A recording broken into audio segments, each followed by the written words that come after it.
guys, today we're going to play bridal makeup. I am doing makeup for one of my most favorite persons in the whole universe, my baby sister Erika, who is getting married tomorrow. So we got to make her look extra special pretty, and let's get started.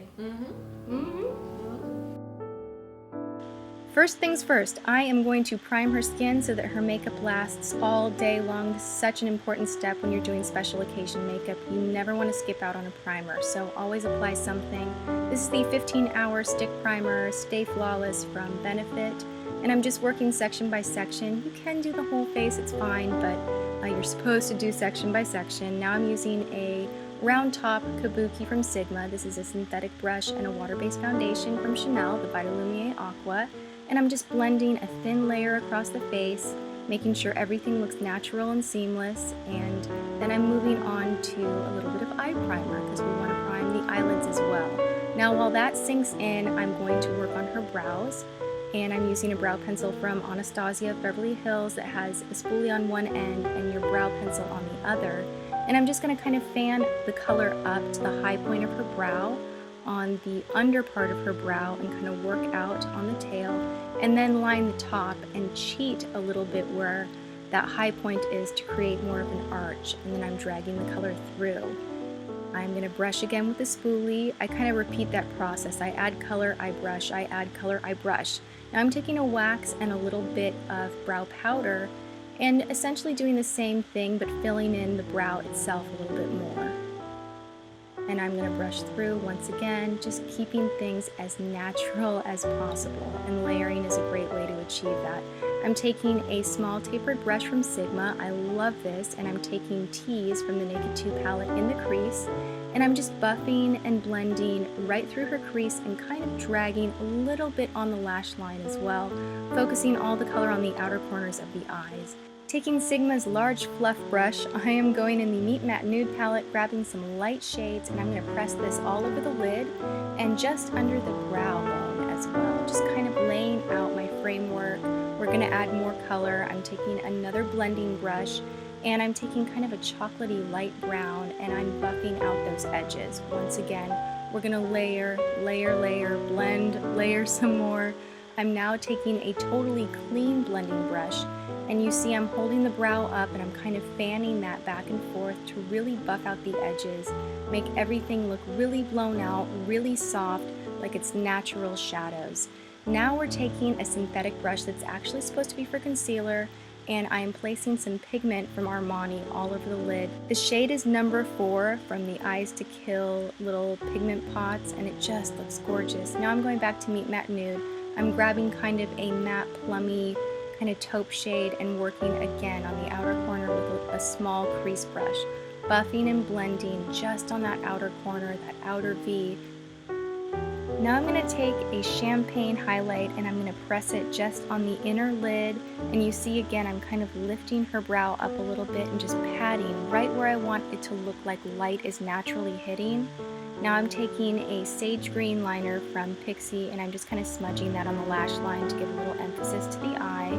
We're going to go back to the outer corner again, but with a darker matte brown, and just very gently buff out the edge. Alright, it's time to conceal. Now that we got all of that shadow on and I'm not worried about fallout, I'm going to take some Bye Bye Under Eye. It's really crease proof. It's pretty awesome when used with a beauty blender here, and I'm just kind of patting, pressing, and making her under eyes look completely circle free, brightened up. And I'm going to take a little of the extra product that's on there and dab and press it around the face where I think I want a little highlight, a little blending, and you see I'm just kind of bumping it here and there everywhere. And now I'm taking a bronzer. This is amazing. It's by Terry Cream Bronzer. You could use any cream bronzer though. It's really this brush that kind of makes it magic. This is the Sigma angled synthetic brush, and I'm just kind of, you know, bumping, dabbing, and blending the color all where I see her natural contours, and I want to kind of bring out the beauty of her bone structure and also add a nice warmth to the skin. We're going to be able to layer this with some powder on top, so it's really going to lock into place because we have all of these light layers. We have the primer, the foundation, now we have a couple of cream products on the face, and then we're going to go in and lock it all in with powder so everything's going to be really completely budge proof. Now I'm just taking my fingertips and a little bit of cream blush from Nars. This is Portofino, and I'm going on the high points of her cheek and just creating a really nice blush. I'm going to set everything with Dermablend. This powder is out of this world. I absolutely love it. This is in cool beige, and I'm just patting it gently across the face. I don't want to over mattify the skin. I just want to lock everything into place so it lasts all day. Now I'm kind of gently tapping an angled brush into some matte bronzer, and you see I'm really lightly stroking right over where I put that cream bronzer, just to kind of add an extra dose of color and lock everything into place. And I'm kind of fanning a little bit below her bottom lip to add some fullness and create a kind of poutier look for her lip. Now I'm taking a setting powder that has a little bit of shimmer and a synthetic brush and going just under the eye to set that concealer and keep things looking really glowy and radiant, but locked into place at the same time. Taking that same brush, which is a dual fiber brush from Sigma, I'm going to grab a little bit of blush. This is Right for Love from MAC, and just tapping it right over where I placed the cream again, just bringing everything together and locked into place. Now I'm taking a waterproof chubby pencil from Urban Decay and Sin and just hitting it on the inner corners to open her eyes up and kind of brighten things.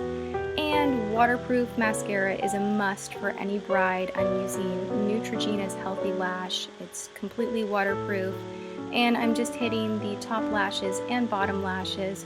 For the test, we skipped out on false lashes, even though for the big day she did wear false lashes. We just didn't want to mess around with the glue for the test.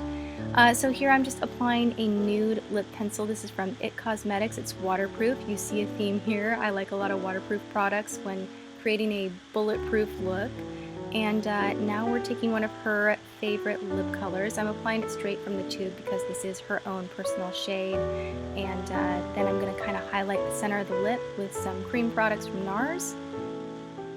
And then I'm going to hit the center part of the lip where I put that highlight with just a little bit of a nude gloss.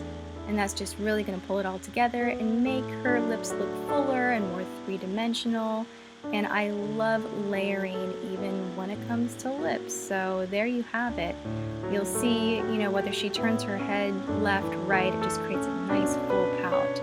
And we decided we wanted just a little more oomph to the eyes, so we went in with some kohl liner. This is a waterproof one from Soap & Glory. And then set everything with some Urban Decay De-Slick Setting Makeup Spray. And just for kicks, I decided to use a clipless wand and curl her hair a little bit. And you can kind of see here that the makeup looks really fresh, radiant. It's going to last all day and is very wedding appropriate.